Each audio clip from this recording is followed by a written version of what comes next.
Mum, I'm going to need you to leave the cabin. The girl blinked, pulling out her boarding pass. Why? This section is for premium travelers. You can wait in economy until we sort this out. The other passengers exchanged awkward looks. One whispered, "She's a kid. She's just sitting." But the flight attendant pressed on. "Do not raise your voice to me. We have rules." The teen leaned back, expression unreadable. "You're right," she said softly. "And one of them is no discrimination on duty."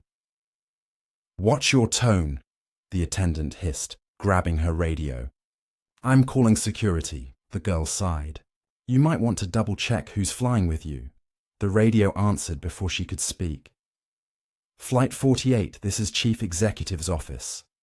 "Confirmed. First-class passenger is authorized." The attendant froze, and then a calm male voice echoed from behind her.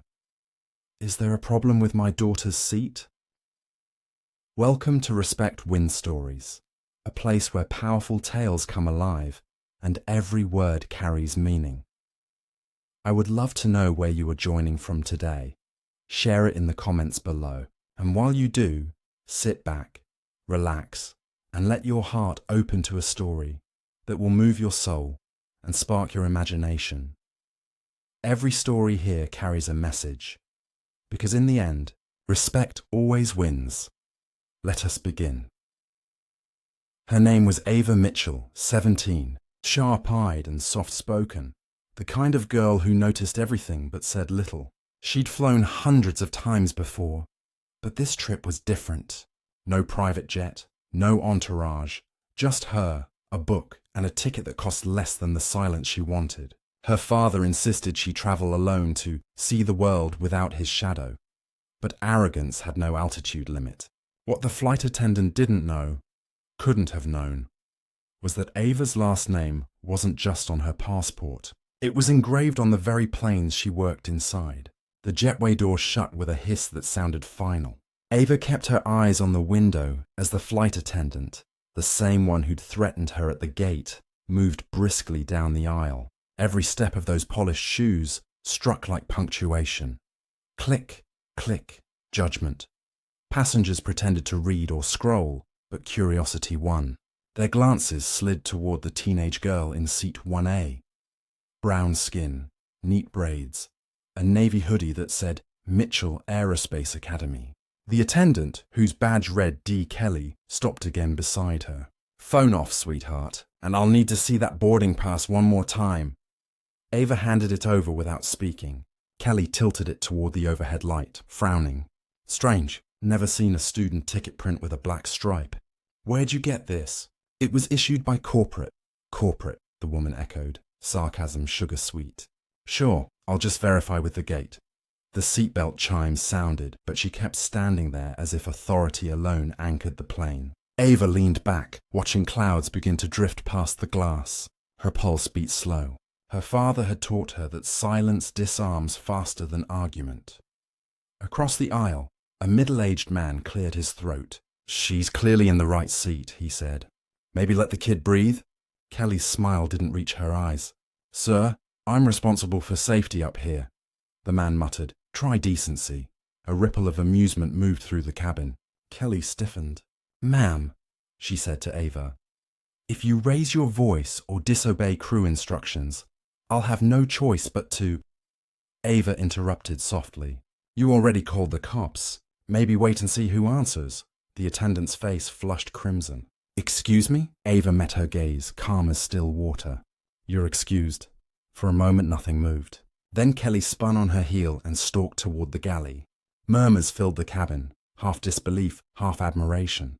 A child behind first class whispered, "She roasted her." Ava reopened her book. The hum of the engines steadied her breathing. She was reading the same paragraph again and again when the intercom crackled. "Cabin crew, please secure for taxi." Kelly re-emerged, forced smile in place. "Drink before takeoff?" "Water's fine," Ava said. The cup arrived half-filled, sloshing, a tiny act of revenge. She ignored it. Minutes later, as the plane lifted into the dusk, Ava watched city lights scatter beneath them like spilled gold. Somewhere down there, her father was finishing a board meeting, oblivious that one of his own aircraft had become a classroom in prejudice. At cruising altitude, Kelly passed again, collecting glasses. She leaned closer than necessary. I checked with the gate. Funny thing, no record of a Miss Ava Mitchell in first class. Ava looked up. Then maybe you're checking the wrong list. The attendant's smile faltered. Excuse me?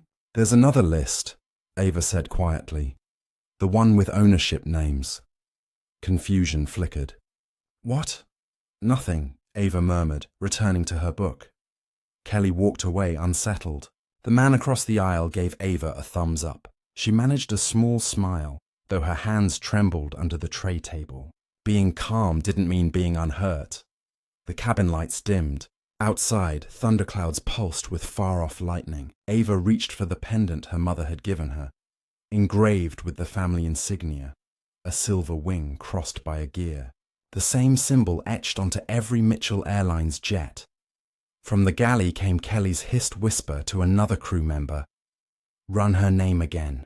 If she's lying, we'll have her escorted off the moment we land. The words drifted through the half-open curtain. Ava heard everyone. She closed her book, eyes narrowing slightly. So this is what equality looks like at 30,000 feet, she thought.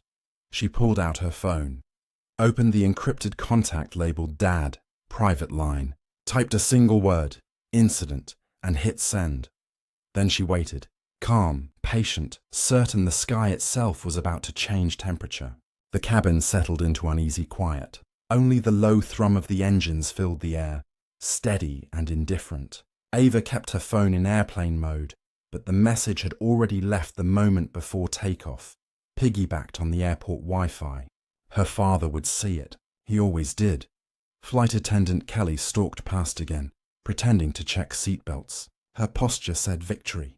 Her eyes said panic. Every time she looked at Ava, she seemed to measure the distance between power and apology. From the cockpit, the captain's voice broke through.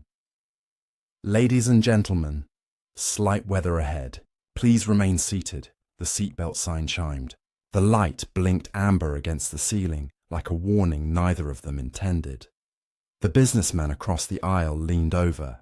You handled that well back there. Ava nodded. Thank you. Some of us have daughters too, he said, eyes kind. I'll back you up if they try anything. She offered a polite smile, grateful but wary. Experience had taught her that allies sometimes vanished when authority entered the room. A burst of static came from the galley intercom. Cabin, this is ground control, a man's voice said. We've received a request for passenger verification. Seat 1A. Ava's heart slowed instead of racing. The system was moving exactly as expected.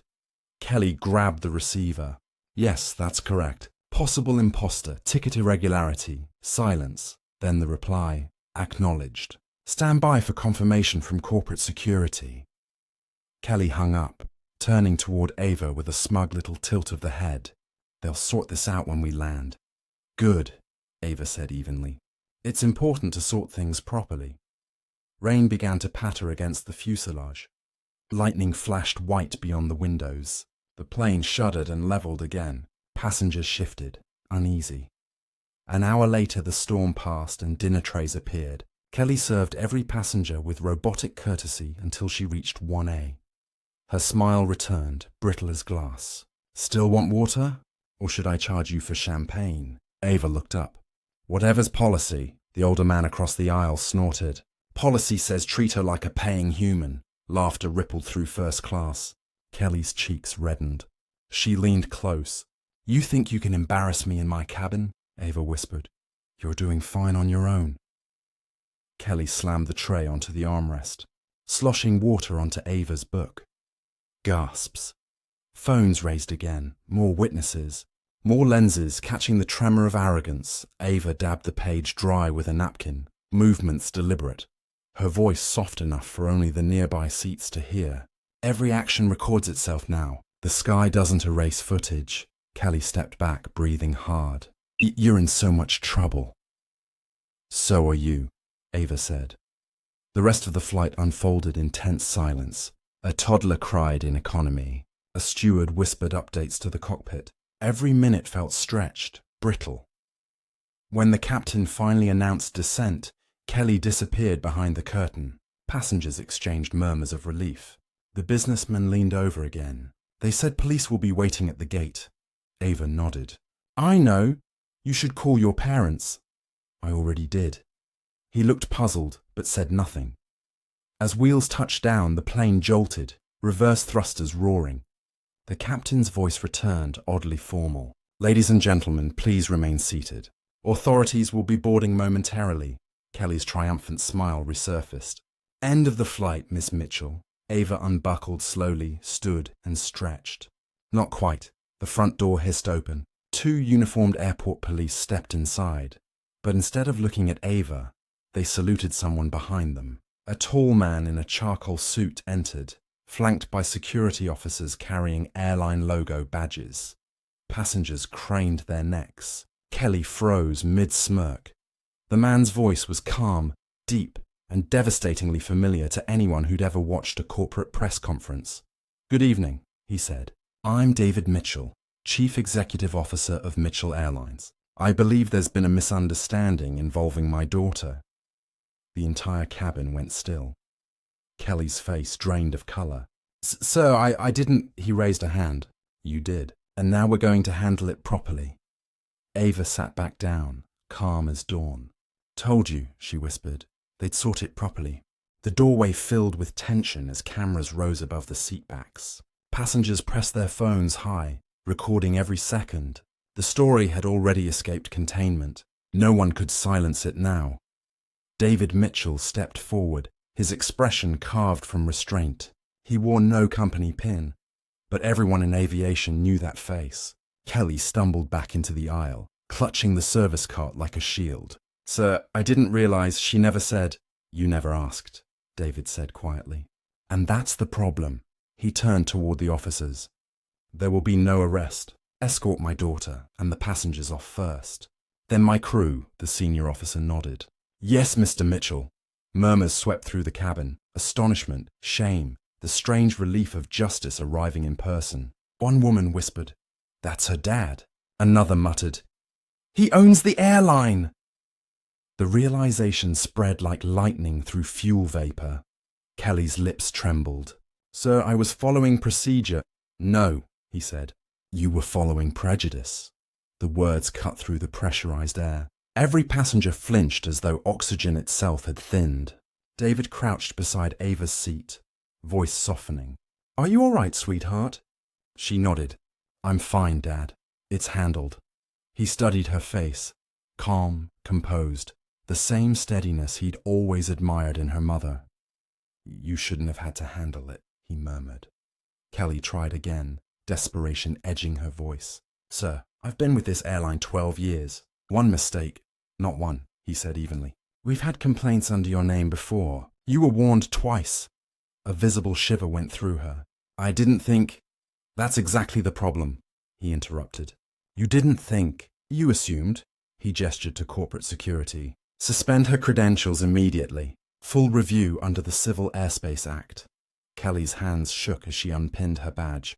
Please, Mr. Mitchell, don't... Ava spoke for the first time since his arrival. Dad. He looked at her.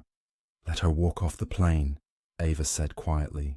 Let everyone see what consequence looks like when it's human, not cruel. The silence stretched. Then David nodded slowly. All right, he signaled the officers. Escort her out calmly. Kelly's eyes filled with tears she didn't hide. Passengers parted as she passed, their gazes heavy but not mocking. For the first time all flight, her posture wasn't rigid with power. It was folded with regret. When she reached the door, she turned toward Ava.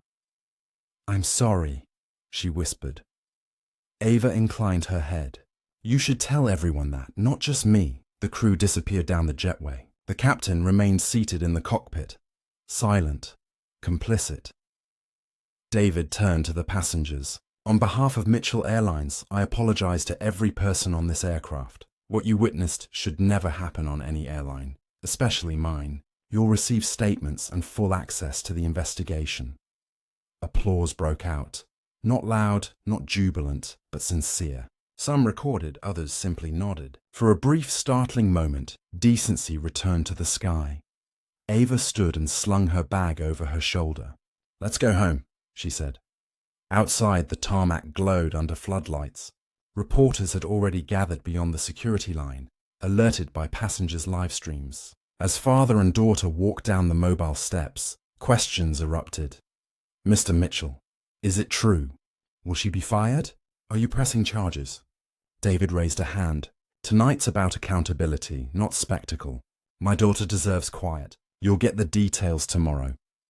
They reached the black sedan waiting at the edge of the runway. As the door shut, muffling the chaos outside, Ava finally exhaled. "You didn't have to come yourself," she said softly. He smiled faintly. "You used the word incident. That means get on the plane." She laughed for the first time that evening. "You always overreact." He looked at her with the calm gravity of a father who'd seen too many boardrooms hide behind apologies. "No," he said. "I finally reacted the right amount." The car pulled away, leaving behind a row of blinking aircraft lights, each one a reminder that arrogance might still exist, but not without witnesses. By dawn, the story was everywhere. Every news banner, every feed, every airport lounge screen replayed the same 30-second clip. A teenage girl in first class, a sneering attendant, and the moment a CEO stepped into frame. Mitchell Airlines trended globally within hours. Some called it justice in real time. Others called it a publicity nightmare. In the company's downtown headquarters, David Mitchell walked into the executive conference room with eyes that had not slept. The table was already crowded. Legal, PR, operations, investors. All of them spoke at once until he raised a hand. "Before anyone starts," he said evenly, "understand something. What happened isn't a story about me. It's about a culture we built and refused to see." The PR director cleared her throat. "Sir, with respect, we can contain this. If you issue a family statement, stress the misunderstanding. Containment isn't reform," David cut in. "We're not burying this one." Ava sat quietly in a corner of the room, earbuds in, pretending to scroll her phone. She was there because he wanted her to hear how the grown-ups talked when consequences finally arrived. A grey-haired investor leaned forward. "Our stock is down 6%. Pilots are panicking. You can't run a corporation from moral outrage." David looked him straight in the eye. "Watch me," someone chuckled nervously. The tension cracked like dry ice. From her seat, Ava finally spoke. "You're all missing the point. She didn't call the cops on a passenger. She called them on a pattern. She thought she'd get away with it because she always had." The room fell silent again. The general counsel, a woman named Reeve, nodded slowly. "The footage shows an operational failure. Training, supervision, reporting. If we open that box, it's the whole airline." "Then open it," David said. Reeve frowned. "It could destroy us," he folded his hands, "or save us." 3 hours later, reporters surrounded the glass building as David and Ava exited through the front doors. Cameras flashed. Microphones pushed forward. "Mr. Mitchell, are you terminating the attendant? Ms. Mitchell, do you feel vindicated? Is this a stunt for public sympathy?" Ava paused on the steps. "It's not sympathy we need," she said. "It's policy." Her voice was calm but carried. "I'm not interested in someone losing a job. I'm interested in everyone keeping their dignity." The crowd quieted, taken off guard by her poise. David placed a hand on her shoulder and guided her toward the car. "That line will headline everything by noon," he murmured. "I meant it," she said. "I know." At the hangar later that evening, the operations team gathered for what insiders called the grounding meeting. Mechanics, pilots, flight attendants, hundreds of employees watching via livestream. David stood on the platform. Behind him hung a projection. Mitchell Airlines, Internal Reform Initiative. "You've all seen the video," he began. "I won't defend it. I won't minimize it. But I also won't let it be our end." He nodded to Ava, who stepped beside him. "This is my daughter. She didn't ask for this spotlight. She just expected to be treated like a passenger." A ripple of murmurs ran through the crowd.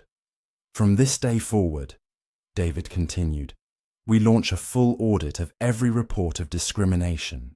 No retaliation, no delay. And every crew member will complete mandatory bias and empathy certification before their next flight. Including me.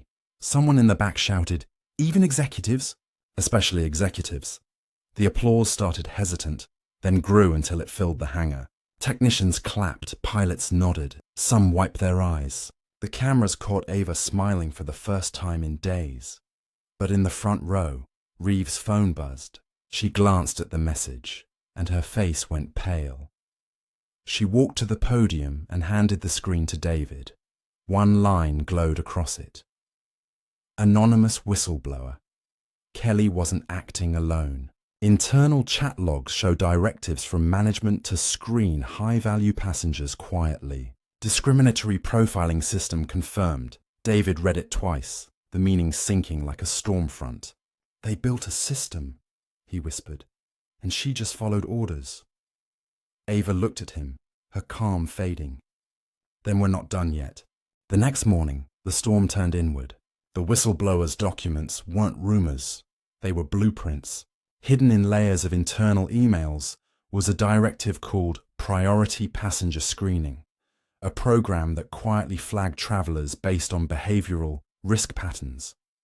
In reality, those patterns targeted names, accents, and skin tones.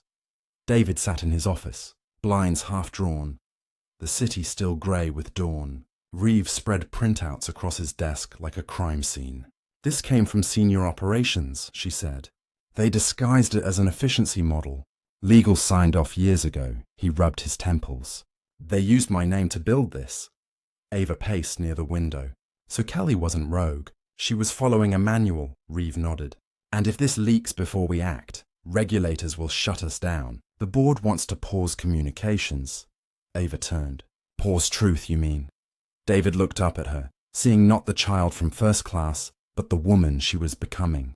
You think we should go public? I think hiding it makes us them, she said. He exhaled slowly. Then we don't hide. 2 hours later, they convened a closed meeting of executives. The faces around the table were stiff, defensive. David began without preamble. You all knew. You signed the budget that funded this profiling system. An executive from marketing cleared his throat. Sir, it was predictive analytics, standard industry practice. Ava interrupted. No, it was bigotry dressed in data, murmurs rippled. She didn't flinch. You assumed the computer could do your judging for you. It just mirrored what you already believed. The room went silent. Reeve slid a document forward. I recommend immediate suspension of the program and a joint investigation with the Civil Aviation Council. David shook his head. Not suspension, termination. Sir, someone started. He slammed the folder shut. If we don't end it, they will. And I won't run an airline built on coded discrimination. Outside, the press already buzzed with speculation. A leaked memo had surfaced online. CEO's daughter's case exposes deeper scandal. Reporters camped outside headquarters, their lenses glittering like bayonets. That evening, David and Ava recorded a statement in the hangar where he had once announced new aircraft. No teleprompter, just father and daughter, facing a single camera. David spoke first. A year ago, one act of arrogance hurt my family. This week, we discovered it was part of a design that hurt many families. We built something efficient but not ethical, and for that, I apologize. Then Ava stepped forward. Her tone was steady, quiet authority sharpened by truth. Technology doesn't make prejudice disappear. It just hides it behind code. We're not asking for forgiveness. We're starting correction. The video streamed live. Within an hour, it reached millions. Hashtags flooded the networks. Code of humanity. Fly equal. Pilots posted their own confessions. Ground crews spoke up. Former passengers shared stories of being randomly selected, one too many times. Inside the boardroom, panic spread. Stock prices dipped, but public favor climbed. For the first time in company history, people believed Mitchell Airlines might actually mean its slogans. Reeve entered mid-broadcast whispering, "You should see this." She played a feed from an independent journalist, leaked security footage from another carrier showing identical software. The system wasn't theirs alone. It was industry-wide. Ava's eyes widened. So it's not just us. David looked almost relieved. Then we're not cleaning up a mess. We're starting a movement. He turned to Reeve. Contact the council. Tell them we'll share our code publicly. Open source. If every airline's forced to fix it, no one can hide behind patents. Reeve stared. You're giving away proprietary tech? Justice doesn't need a trademark, Ava said. That night, their statement played on every major network. In living rooms and terminals, travelers stopped to listen. Some cried quietly, others applauded. Even a few rival CEOs issued apologies of their own. Back at home, Ava scrolled through the reactions. Among the comments was one that made her pause. Sometimes the sky needs thunder before it clears. She smiled faintly. The clouds outside her window were breaking apart. Sunlight spilling through like approval. Tomorrow, she knew, would bring the real battle. The regulators, the investors, the politicians pretending ignorance. But tonight, for the first time, she felt weightless. By the next sunrise, the storm had evolved from scandal to revolution. Aviation networks were scrambling to respond. 3 rival airlines suspended their screening programs overnight, while others doubled down in denial. The Federal Aviation Council scheduled an emergency hearing. Mandatory attendance for all major airline executives, including David Mitchell. In the kitchen of their family penthouse, Ava poured coffee into a mug printed with a faded Mitchell Air logo. Her father stood at the window, tie loose, eyes on the skyline. You don't have to come, he said quietly. I'm already part of this, she replied. They'll use me whether I show up or not. He smiled grimly. You learned the business too well. She looked out at the rising sun. I learned people too well. The council chamber in Washington buzzed with cameras and whispers. Behind the curved table sat officials, their badges gleaming like shields. David and Ava entered side by side, met by a flash storm of bulbs. Reporters shouted questions. Did you build the algorithm? Will you resign? Is your daughter taking over? They sat. The chairwoman adjusted her microphone. Mr. Mitchell, Ms. Mitchell, you are here under public inquiry regarding the discriminatory profiling system used by Mitchell Airlines and its affiliates. David nodded. We're aware, Madam Chair. Ava's voice cut through the murmurs. It wasn't just our airline. The room quieted. Evidence shows at least 6 carriers use similar software. Same architecture, different logos. A senator leaned forward. How do you know this? Because your staff sent me the documentation, Ava said evenly. The anonymous whistleblower? He worked for you. A ripple of shock ran across the dais. Cameras zoomed in. Gasps fluttered through the audience. The chairwoman recovered quickly. Are you accusing the council of complicity? I'm not accusing, Ava said.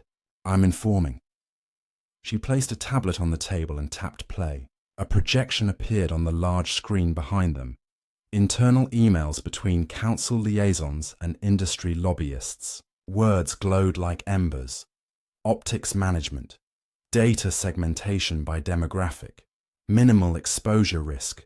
David glanced at her, realizing she'd gone further than he'd planned. Ava, he started. She didn't look away from the senators. You told my father to pause transparency. You gave the airlines room to bury their guilt. I'm not giving you that room. The chairwoman's voice trembled. Miss Mitchell, you're out of order. No, David interrupted, steady and cold. She's exactly in order. The chamber erupted. Shouts, flashes, reporters rushing toward the exits to file headlines. Reeve, watching from the gallery, whispered to herself. She just detonated the entire system. Hours later, the hearing adjourned in chaos. Outside, the Capitol steps flooded with journalists and demonstrators. Some held signs reading "Fly Equal," others chanted, "No more invisible lines." David and Ava descended the marble stairs hand in hand. Reporters surged forward again. Mr. Mitchell, how does it feel knowing your daughter exposed the government? He smiled faintly. Feels like altitude, Ava spoke next. Accountability doesn't stop at corporations. It climbs. Their words would headline across 50 nations by nightfall. In Europe, Regulators launched parallel investigations. In Asia, reform committees convened. The airline industry had tried to hide behind policy, but the air had been cleared for good. That evening, father and daughter sat together on their hotel balcony overlooking the Potomac. The city hummed below, but up here the wind was calm. Ava sipped her tea. "You're not angry?" she asked. David shook his head. "You were right. I thought we could fix the company." "You fixed the culture," she smiled. "That's teamwork." He looked out toward the night sky where distant planes blinked like stars. "The world just changed its flight plan," he said softly. She followed his gaze, the lights reflecting in her eyes. "And this time," she said, "we all land together." The hearing's aftermath rolled through the world like a pressure wave. Within 72 hours, the Global Air Ethics Accord was drafted, ratified by 21 nations, and broadcast live from Geneva. Reporters called it the Mitchell Reform. Airlines that once competed now scrambled to cooperate. For the first time, transparency was not a PR word. It was law.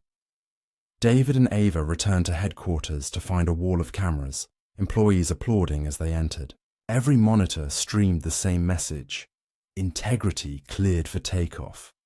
Reeve greeted them with a weary smile. "You've broken every rule of corporate crisis management," she said, "and somehow rebuilt the sky." David laughed quietly. "We were overdue for turbulence." He handed Ava a slim folder. "Read this." Inside was a single sheet, his letter of resignation. Her eyes widened. "You can't step down now." "I have to," he said. "Leadership means knowing when you've done your part. The company needs distance from my name to move freely. They'll remember yours." "But I'm 17, she protested. He smiled. "Exactly. The next generation should start before the last one lands." He announced his resignation at noon. The broadcast lasted 3 minutes. No spin, no tears, just gratitude. "Mitchell Airlines will now be guided by new voices," he said. "Voices raised by necessity, not authority." The board voted unanimously to appoint Reeve as interim CEO. When she took the podium, she looked directly at Ava. "For the record," she said, "this reform wouldn't exist without a passenger who refused to move." Applause filled the atrium, echoing through glass and steel until it reached the tarmac outside. Mechanics and flight crews watched from their monitors, some saluting, others wiping at their eyes. Ava stood in the wings, cheeks flushed, unsure whether to bow or run. Her father's hand on her shoulder steadied her. Later, they walked through the hangar where new aircraft gleamed under white lights. Fresh decals had been applied beside every door, a small silver wing encircled by the words, "Fly Human." Ava traced the lettering with her fingertip. "They actually did it," David nodded. "Every plane in the fleet. Policy is one thing. Symbols remind people why the policy exists." Across the hangar, journalists called her name. "Ava, what's next for you?" She smiled. "College, hopefully. Maybe normal flights for a while." Laughter rippled through the group, but one reporter pressed. "Do you see yourself in aviation?" Her answer came easily. "I see myself in fairness, wherever it flies." That night, they celebrated at home with a simple dinner, take-out noodles and ginger tea. The triplets she once mentored through the foundation joined via video call, holding up homemade signs. "Thank you, Ava." The noise was chaotic and wonderful. When everyone logged off, quiet returned. David sat on the couch, exhaustion in his eyes, but something gentler beneath it. "Your mother would have been proud," he said. Ava smiled softly. "You always say that, because it's always true." She looked out the window, where a jet's blinking lights traced across the dark. "Do you think people will actually change?" "Not all at once," he said. "But every time someone chooses respect over habit, the air gets a little cleaner." Ava leaned her head against his shoulder. "Then maybe we finally fix something that stays fixed." Outside, the night hummed with engines heading toward other cities, other beginnings. The reforms were still new, imperfect, but they existed, and for the first time, altitude meant equality. Within a year, The reforms that started as scandal had reshaped the sky. Every major airline signed the Global Air Ethics Accord. Airports now displayed multilingual posters that read, "Every passenger, every flight, equal altitude." A symbol of a wing crossed by a line of light replaced the old corporate logos. People still argued online about efficiency, profit, and politics, but in terminals and cabins, something quieter had changed.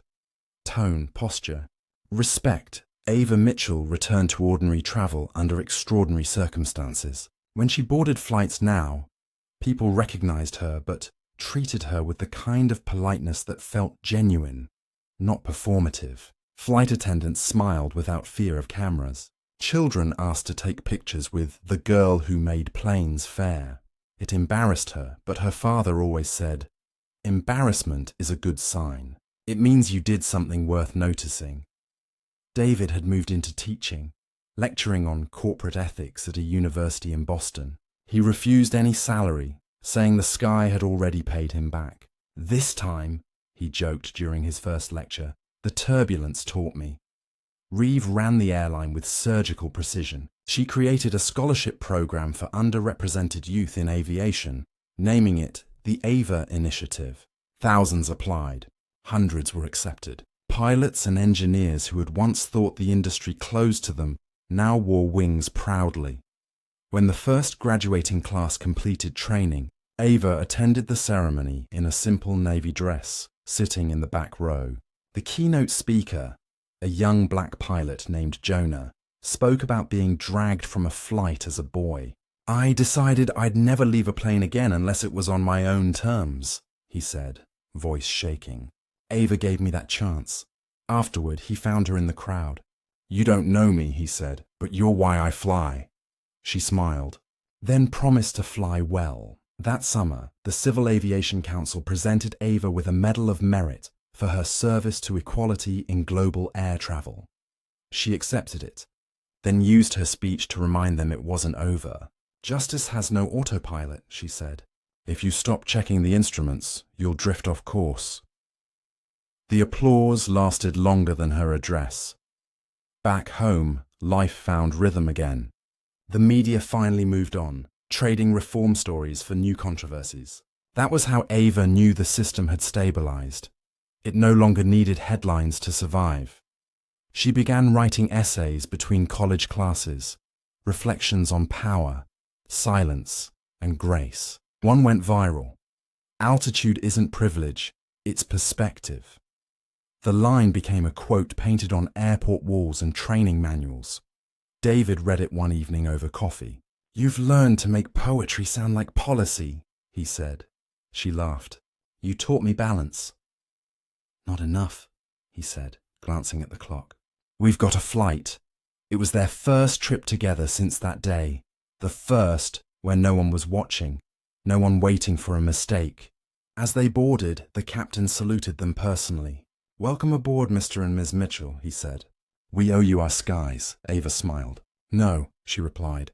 "You owe it to the passengers." When the plane reached cruising altitude, clouds rolled beneath them like soft mountains.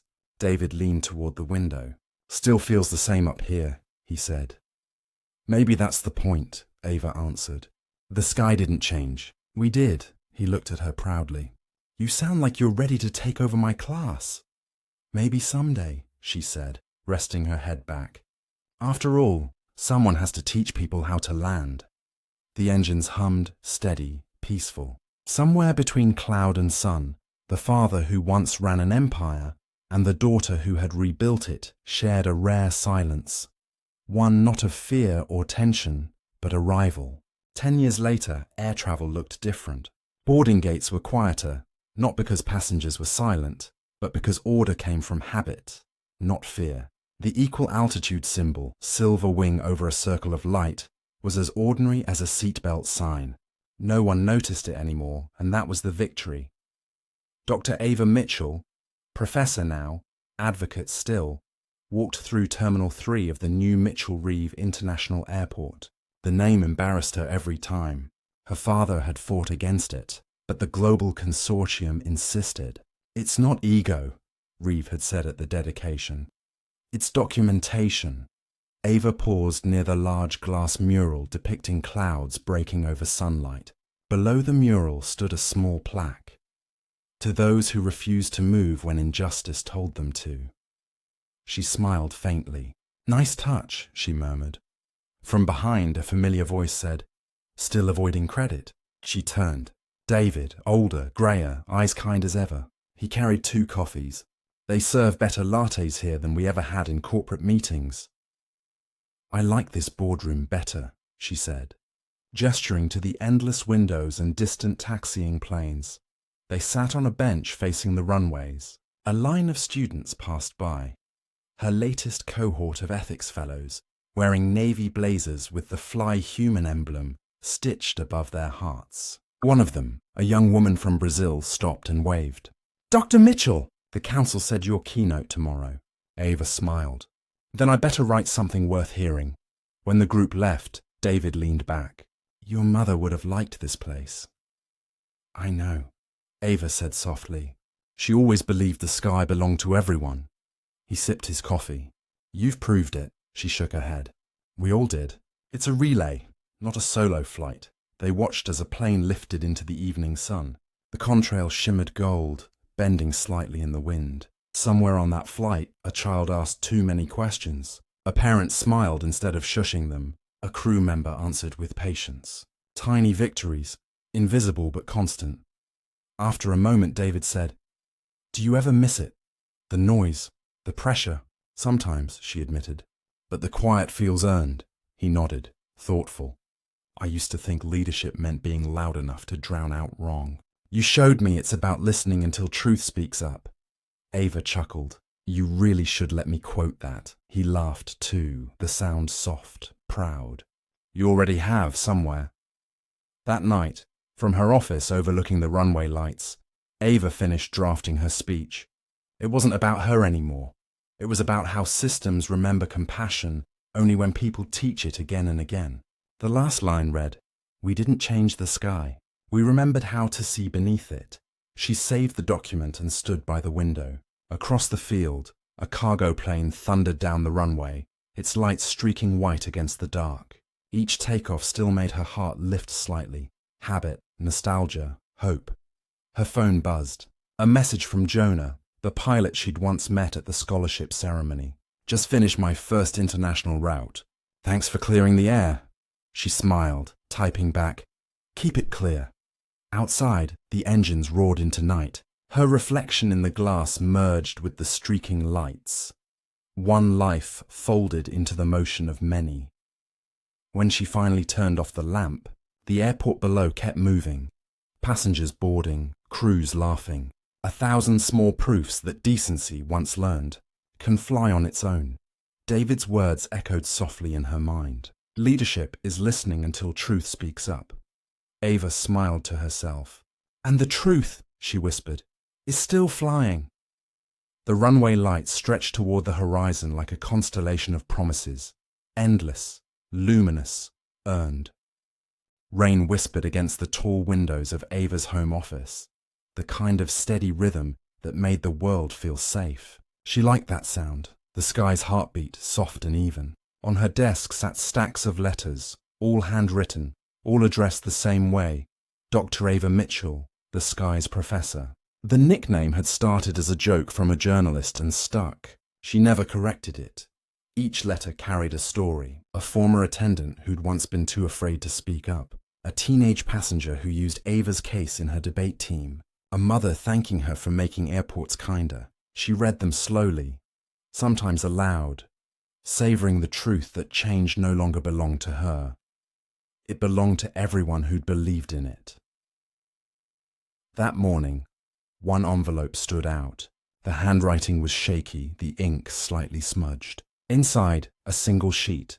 Dear Dr. Mitchell, you probably don't remember me. My name is Danielle Kelly. I was the flight attendant from that night. I've spent 10 years apologizing to strangers, but it's you I still owe peace to. I'm working now with training crews on empathy protocols. If you ever fly my route, I'll be the one holding the door, hoping I've earned the chance to say welcome. Ava's eyes blurred. She leaned back, the letter trembling in her hands. For a long moment she said nothing. Only let the weight of forgiveness settle where anger used to live. Then she folded the paper neatly and slipped it into a folder labeled Grace Notes. When David visited that afternoon, she handed him the letter. He read it silently, then smiled. "Closure?" he asked. "Continuation," she said. "Closure sounds like the end of something. This feels like flight," he nodded, proud. "You taught me to redefine altitude." They spent the evening cooking, their laughter mixing with the rain outside. For years, every meal had felt like a briefing. Now it was simply food and warmth. After dinner, they sat by the fire, photos of old aircraft glowing faintly in the light. David turned one picture over, a snapshot of him and Ava standing beside the first fly-human jet, her teenage grin fierce, unbroken. "You remember how scared I was that day," he said. "I thought the world would hate us for exposing ourselves." "They didn't hate us," she said softly. "They just saw themselves," he chuckled. "You always see better from higher up." Outside, thunder rumbled, far away and harmless. The rain began to fade, leaving the night clear. Ava rose and opened the window slightly, letting in the scent of wet earth and jet fuel drifting from the distant airport. "Listen," she said. The world learned to breathe again. David joined her by the window. "What's next for you, Professor?" "Less flying," she said with a smile. "More teaching. Maybe a book? Title?" She thought for a moment. "Altitude of Kindness." He nodded approvingly. "I'd read that." They stood together, watching a late flight arc across the clouds, its lights carving a slow silver line through the dark. Somewhere, a captain's voice reassured nervous passengers. Somewhere, a child pressed her face to the window in wonder. All the small mercies she had fought for were still alive up there, carried forward on wings and whispers. Ava closed her eyes. "Every sound of takeoff used to remind me of that night," she said. "Now it sounds like forgiveness." Her father rested a hand on her shoulder. "That's because forgiveness isn't quiet. It hums like an engine." She laughed softly. "Then maybe we finally learned how to fly right." They stayed there until the last flicker of lights vanished beyond the horizon. The house was silent except for the echo of distant turbines, steady, endless, human. Spring arrived on quiet wings. The cherry trees lining the river near Ava's home bloomed early that year, their petals drifting like paper memories across the water. She walked the path each morning before sunrise, greeting joggers who recognized her only as the professor who smiled too easily. She liked that, being part of the ordinary rhythm again. Her lectures had grown into global broadcasts. Students from 20 countries tuned in to her seminar Ethics of Motion, filling the chat window with faces and flags. One session opened with a message from a boy in India.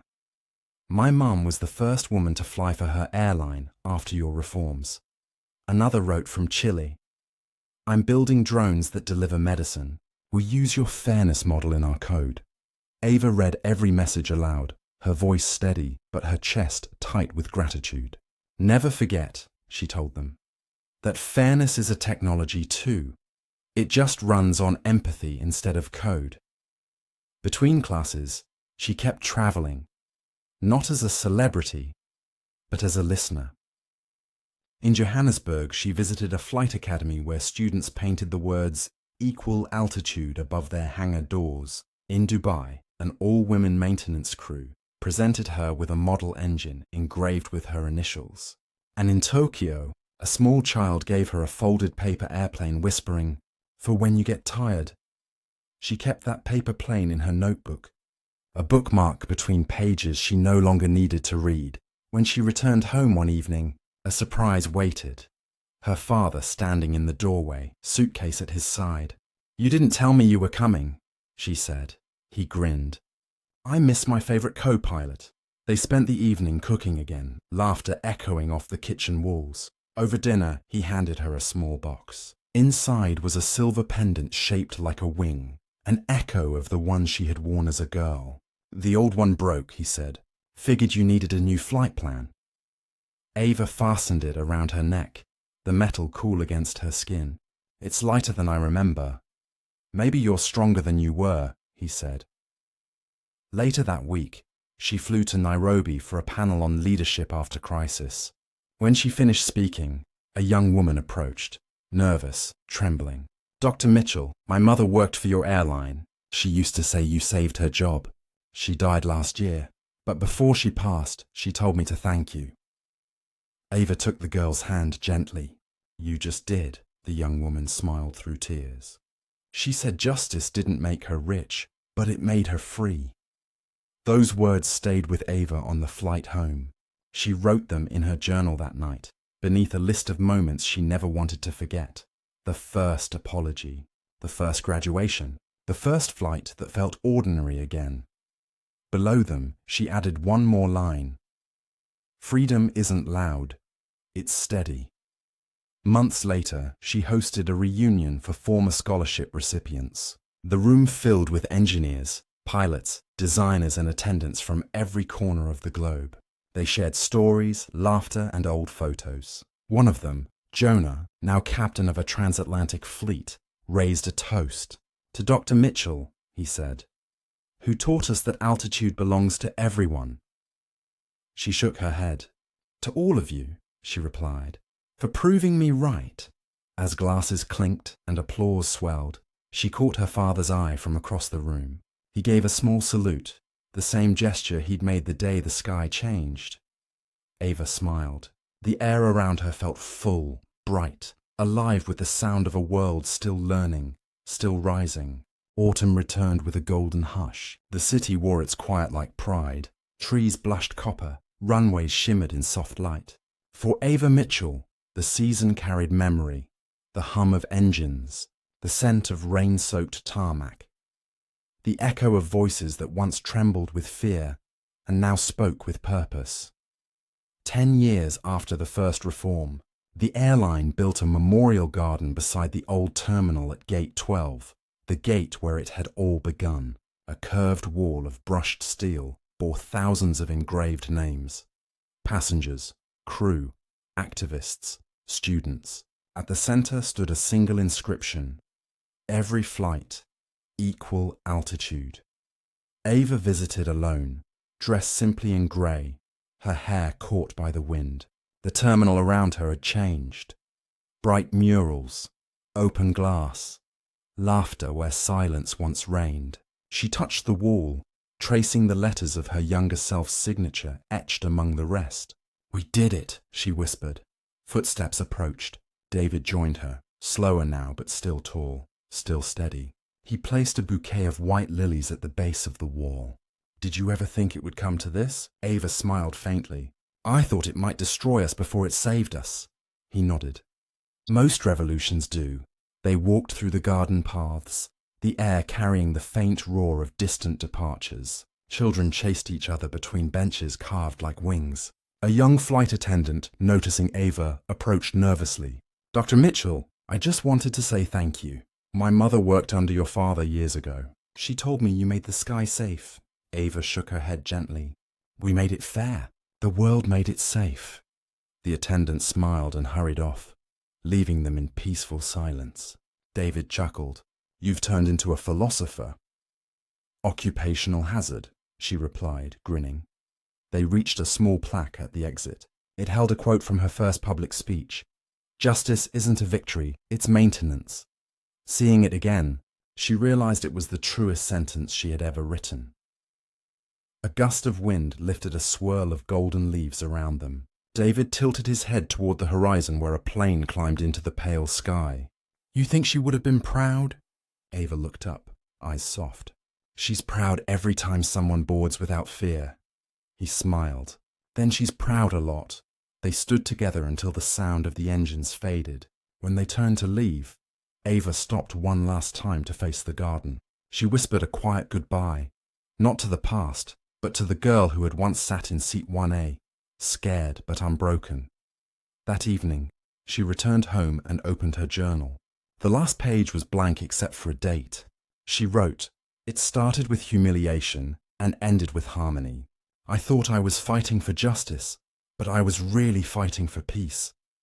And peace is heavier than victory, but it lasts longer." She closed the notebook and placed it beside her mother's photo on the shelf.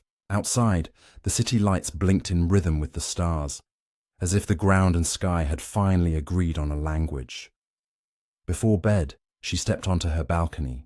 A plane curved across the horizon, its lights flickering like a heartbeat. She raised a hand in silent salute. "Safe travels," she whispered, the same words she'd spoken to countless strangers over the years. Then she smiled, soft, content, infinite. For the first time in her life, the sky didn't feel high above her. It felt level, shared, home.